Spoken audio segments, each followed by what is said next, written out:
Hey everyone, welcome to the Tathastu-ICS. My name is Amit and I hope you all are doing good. Well, yesterday we talked about different sources of Indian Constitution.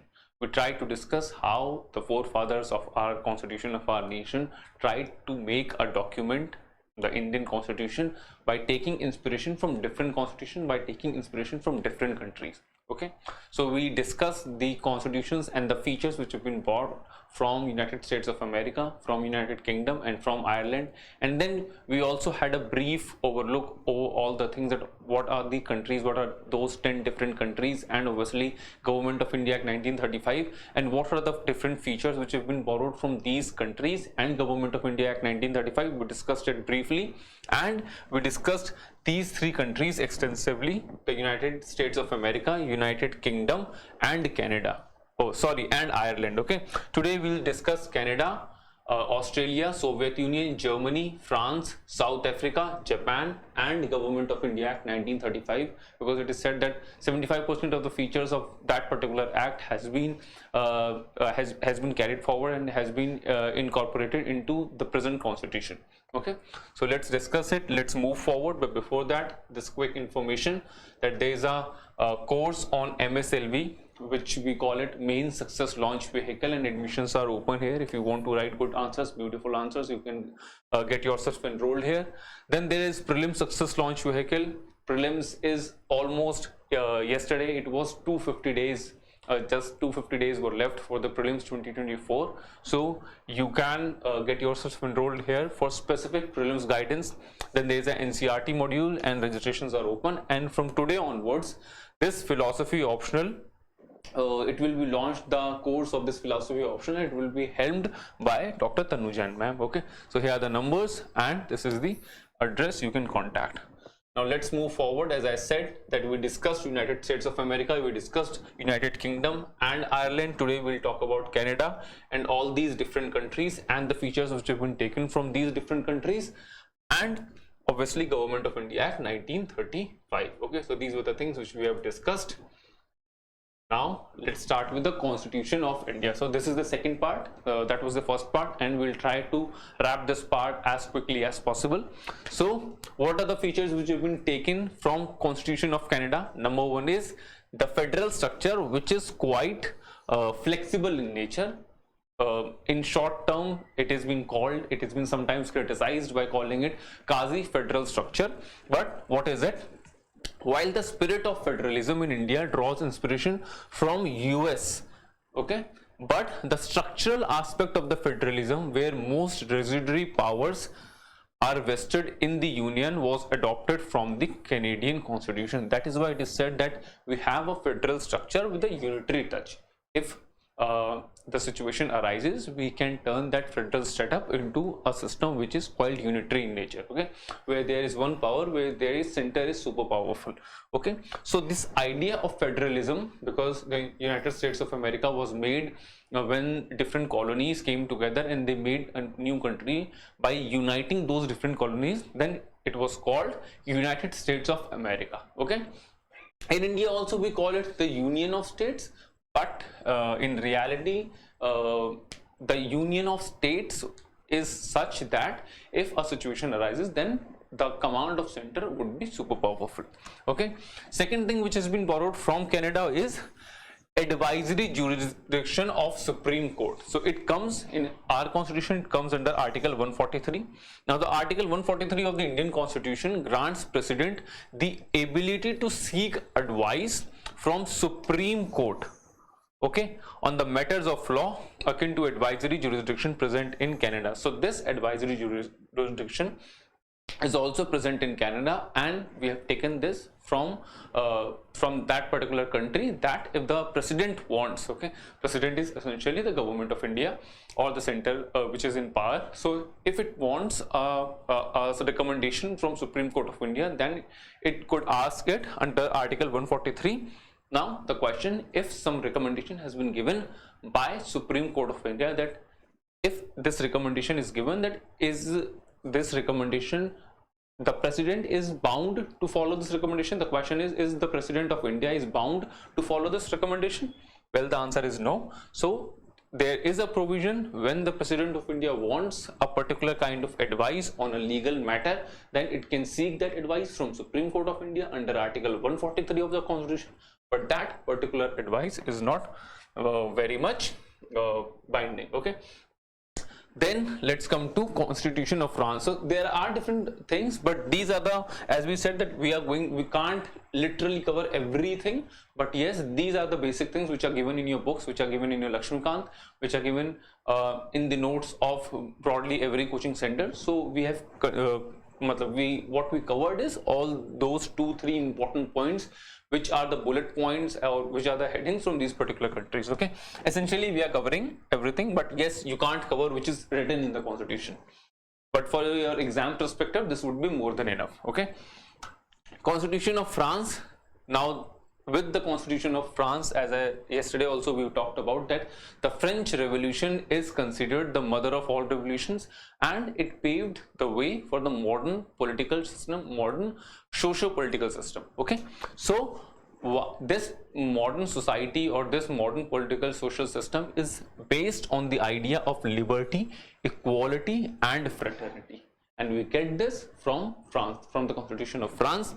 And we know that in our preamble, we the people of India, having solemnly resolved to constitute India sovereign, socialist, secular, democratic republic, and then what we want to achieve amongst various things, one such thing, the few things are liberty, equality and fraternity. Okay, so this idea of liberty, equality, fraternity are integral to Indian Constitution's preamble and were inspired by French Constitution. Okay, these principles serves as the fundamental source of the Indian Constitution's guiding values.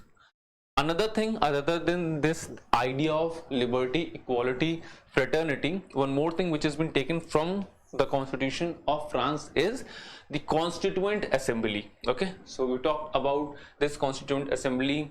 This is the assembly, this is the very assembly which took nearly 3 years, to be specific 2 years, 11 months, 18 days. It took so much time to make a document which would be balanced by taking the examples from different constitutions from different countries, by considering the extremities of different countries and constitutions, and then making a document which would be suitable to the needs, to the demand of Indian Constitution, to the demand of Indian people.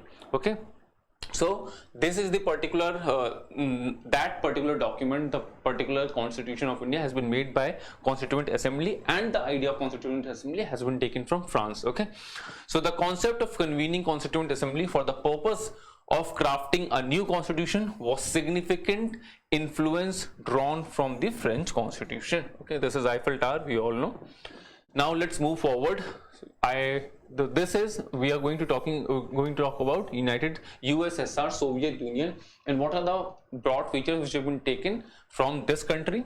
So number one is obviously the fundamental duties. Now, as the Soviet Union, when we were discussing Cold War also, we said that there is a distinction, there was a rivalry between capitalism and communism, and Soviet Union was a nation state which was propagating the idea of communism, where the production will be held by the center and it will be equally distributed amongst the people. There would be no concept of private property, and then only in this setup, only in this ideological space, you will get the liberty to implement an idea such as fundamental duties. Okay, that is why it has been introduced and it has been followed in United States, USSR, Soviet Union, and then it has been taken from this particular country. Now the 42nd Amendment Act of Indian Constitution introduced fundamental duties, and it has been written down under Article 51A of the Constitution. The 42nd Amendment Act was passed in the year 1976. So 4 + 2 6. ऐसे बच्चे बहुत बार confuse होते हैं कि 1977 है, 75 है, 76 है. So 42nd Amendment, please add these two numbers, 4 + 2 6. Okay, please try to train your brain and give it some small clues or some mnemonics, so that it would be easy for it also to remind so much of the factual information which is needed to be marked and reminded. So the 42nd Amendment Act of the Indian Constitution introduced fundamental duties in 1976, and they imposed certain obligations on the Indian citizens. How many fundamental duties are there? Originally there were 10, right now there are 11, and there are two prominent committees which are associated with it. Number one is Shravan Singh Committee and another one is Justice Verma Committee. Okay, the 11th one was related to education, which was been added in the year 2002. Okay, 2002 में इसे add किया गया था, and the two committees was Justice Verma and Shravan Singh Committee. Okay, so the idea of justice, other than fundamental duties, there is the idea of justice. The preamble of justice, including social, economic, political and others, were borrowed from USSR. Okay, तो ये तीन चीजें यहाँ से borrow की गई. These principles were explicitly expressed in our preamble. The Constitution envisions justice in various aspects, and these are justice for health, wealth and living condition. Now ये जो भी जस्टिस के आइडिया को देखा जाता है, this idea of justice talks about justice in every aspect, social, political, economic. Okay, and by this social, political, economic means you have a good financial background, you have good stability monetarily, and then you have a sound way of living, and then there is sort of privacy and everything associated with it. Okay, another thing is socialist principle. The concept of socialism as both a national ideology and a guiding principle for interaction among the citizens. It reflects in various aspects of Indian governance and societal structure. Okay, so as we talked just a few minutes ago, we talked about the socialism, that it's a idea where the government acts as a caretaker. Okay, the government acts as a bada buzurg of a family, and the government is someone which will take care of its bachas, of its janta, or of its citizens. Okay, so this idea of socialism has also been there in the Indian Constitution, और वो लिखा है ना preamble में, we the people of India solemnly resolve to constitute India into a sovereign, socialist, secular, democratic republic. Okay, so the word socialist is also there. Now another constitution, another country is Germany, and from there we borrowed few features, specifically the Weimar Republic, the suspension of fundamental rights during the emergency. Now this is very beautiful. Okay, so this idea of fundamental right has been taken from USA. Okay, and you can suspend this fundamental right, and this idea has been taken from Germany, and the idea of this emergency is there, which has been taken from, this is a question, please write it down in the comment section. I have told you it yesterday, and we'll be covering it in few minutes. Okay, so these are the three different things which have been taken from three different countries, and then we combined it, and then people blame us कि हमने copycat हैं और हमने copy कर लिया. No, what is here to copy actually? Okay, there are different things, there are different ideas, and we created a situation that if X situation arises, then Y situation will come into force. Okay, so the India adopted the provision allowing the suspension of fundamental rights during the state of emergency, and this was taken from the Weimar Republic of Germany. This measure was employed during the period of Hitler's rule and the wartime in Germany, when the fundamental rights of the German citizens were suspended under emergency conditions. Okay, and under whose rule you'd expect emergency situation if not Hitler? Okay, then from the Australian Constitution also we borrowed something. Number one is concurrent list. Now there's a central list on which the center makes the policies and the laws. Then there is a state list, and then there is a concurrent list. Okay, so the concurrent list is a category that includes subject on which both central and state government can legislate, can make laws. Okay, so specifically this is the thing, this is the concurrent list, and this is the idea, the Madhyam Marg idea, and we have a tendency and a nature in the Indian soil, in the Indian society, to follow it, and if it is written somewhere, then we'll borrow from that, and there is no shame from borrowing also. Okay, the Australia lent us the provision of freedom of trade and commerce within the country and between the states. Now this is a very important point. Okay, there's a tendency to miss it. The provision of same are laid down in the article 301 to 307 of the Indian Constitution.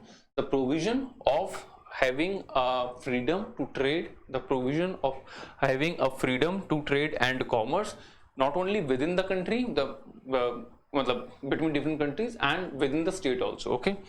The provision of the joint sitting of both the houses of the parliament was also taken from the Australian. Now, what is joint sitting? Joint sitting is, we have a bicameral legislature where we have two houses, Lok Sabha, Raj Sabha, Vidhan Parishad in state, Vidhan Parishad and Vidhan Sabha. And suppose at center that there are two houses, Lok Sabha, Raj Sabha, there is a bill which has been proposed, and then it has been passed from one house, but there is a deadlock because the second house doesn't agree to the provisions of the bill, and then there is a deadlock. Both the houses, somehow there is a reason that both the houses are not on the same page. Then comes the provision of joint sitting, that both the houses will come under a same roof and then they'll vote. And this particular provision has been taken from Australian Constitution. Okay. Now, what we have taken from the Constitution of South Africa, number one is amendment of the Constitution. Now, India's Constitution grants the power to the Parliament to amend the Constitution under Article 368. Okay, so under Article 368, you have the power to amend the Constitution. The Indian authorities, the Indian Parliament, not the authorities, the exact word is Parliament, has the power to amend the Constitution, and this amendment provision has been taken from South Africa. This provision allows Parliament to change, repeal, enact new laws or acts. However, any such law must not violate fundamental rights, ensuring a safeguard of the individual liberty. Now, the idea of fundamental right is that if there is a person, for the holistic development of a citizen, there should be some rights which should be reserved, and they should not be tampered with. Okay, and these are the rights which are very much fundamental, very basic to the dignity and to the survival of that particular citizen of a country. Okay, so this particular fundamental right should not be it should not be tapered with until and unless, although though you have a provision of amendment in the Constitution, you can do the amendment in the Constitution, but you must take care, the Parliament must take care that the citizens, that the particular basic right of the citizens are not hampered. Okay, then the elections of the members of the Raj Sabha. Now, this particular election process for the members of Raj Sabha, the upper house of India's Parliament, is a key feature to Indian Constitution. Although it is not explicitly mentioned, but the concept of an upper house in a bicameral legislature may have been influenced by democratic principles found in various constitutions, including South Africa. In South African Constitution, it has been written very explicitly and it has been followed in a very vibrant manner. So, although it is not explicitly mentioned कि यहाँ से लिया है, but there is a guess कि यहीं से लिया गया है. That is why it has been followed. Now, the incorporation, the last thing, we have covered the countries. Those were the three countries, United States of America, United Kingdom, from where we took so many provisions, because those were the two democracies which were very vibrant at that point in time. Today also they are very vibrant, and we wanted to be a vibrant democracy, so we took so many provisions from those two countries, and that is the reason why our yesterday's video took a while. Okay, it took 30 minutes. Okay. Now, the incorporation of Government of India Act 1935 in the Indian Constitution. Number one thing which has been taken from here is the office of governor. Okay, and in the present constitution, in today's constitution, it has been written that this particular the governor has been written under Article 153 of the Constitution. The Indian Constitution stipulates the requirement of a governor in every state, and the governor holds executive power within the state. Executive power means any decision which the cabinet took, the cabinet which is headed by the prime minister and the chief minister. In state, we are talking about the government, so the chief minister, any decision which has been executive decision which has been taken by the chief minister and its ministers, then that particular decision would be signed, or that particular decision would be signed by the governor. Okay, that is why it has been said that it holds the executive power within the state. Now, another thing is judiciary. The judiciary operates within a hierarchical structure comprising the Supreme Court, High Court, and the subordinate court. Now we know that we have a structure, that Madhyam Marg wala structure, where we have an integrated judiciary, where there is Supreme Court of India, under it there is High Court of India, and then there are lower courts or subordinate courts. Okay, and then these other than this integration, there is also provision of independence, that all these courts, Supreme Court, High Court, lower courts, are independent in nature. They are independent to work and to function. Okay, so this integrated judicial system has been taken from Government of India Act 1935. Actually 75% of the provisions which were there have been incorporated in the present constitution. Okay, this hierarchy is akin to the system established under the Government of India Act 1935, where the federal court, provincial high court, and subordinate courts played a similar role. So in place of today's Supreme Court, there was federal court. In place of today's High Court, there was provincial court, and in place of lower courts, there were subordinate courts. Okay, today also they are called subordinate courts. So these were the things: federal court, Supreme Court, provincial court, High Court, subordinate court, lower courts. And this integrated judiciary idea was being taken from, except governor, this idea was also taken from Government of India Act 1935. Other than this, the third thing was, which was taken from this, was Public Service Commission. Now the British administration in India had established Public Service Commission, and from that Public Service Commission we took the inspiration and we carried it forward in the form of Union Public Service Commission and State Public Service Commission. So the Indian Constitution continued this practice and incorporated provisions of UPSC and State Public Service Commission to oversee the recruitment and the appointments of various government posts. Okay, the emergency provision under Article 352 and 360, this emergency provision has also been taken, this has been taken from the Government of India Act 1935. I asked you the question, this is the answer.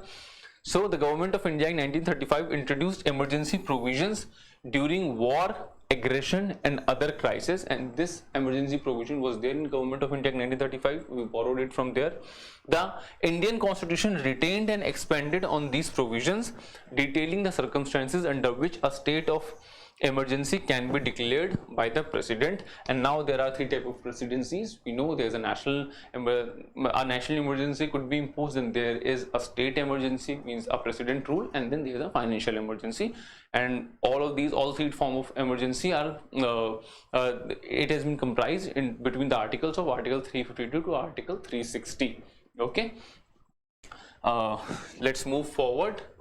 So as we have seen that there are different countries, we have a history, a British history, where the Britishers ruled over us, and they ruled for almost 250 years. And from that rule also we had few bright spots, be it the railway. Okay, maybe they have constructed the railway lines and the railway for their benefit, for their economical benefits. Okay, but those were the infrastructures which could have been used. Okay, so other than this, there was Government of India 1935, which was minutely crafted, and we took the good provisions which could be used in present scenario. We took it from there, and then we also tried to see that what are the things which have been followed in different parts of the world, in different constitutions of the world, and what are the, out of 10 things, what are the few good things which have been followed in different countries. And those good things, if they are applicable to India's needs, India's social, economical, political structure, could that be included in India? Could those points be included in India? And if yes, if it matches, if that particular good point also matches to India's needs, then there was no harm to include them, to inculcate them. Okay, that is why it has been said that indeed the Indian Constitution is not merely a collection of borrowed ideas and provisions. Okay, it was a very astutely, very craftily designed thing. It is a unique and tailored document that takes into account India's specific historical, geographical, and cultural context. Okay, and if you really want to answer it, that is it, or what kind of document is it, then you can write these lines which have been recited, which have been told by B.R. Ambedkar to the people who were criticizing it and were copying it, a mere copycat, and saying it a mere copycat. So Dr. B.R. Ambedkar said, as to the acquisition that the draft constitution has reproduced a good part of the provisions of the Government of India Act 1935, I make no apologies. Okay, there is nothing to be ashamed of in borrowing. It involves no plagiarism. This is a word. Nobody holds any patent right in the fundamental ideas of the constitution. Okay, so at that point in time also, till today also, these are the lines which have been said, said by Dr. B.R. Ambedkar ji, and there could be no better defense than this. Okay, if it needs to be defended. Well, we discussed about the salient features of the Indian Constitution, and we discussed about different sources of the Indian Constitution. Now we'll move forward with other topics. We are just stopping this lecture here. We'll meet in the other class. Till then, take care. Bye bye. Like the video if you like it, share it with your friends, and subscribe to the channel. Thank you so much.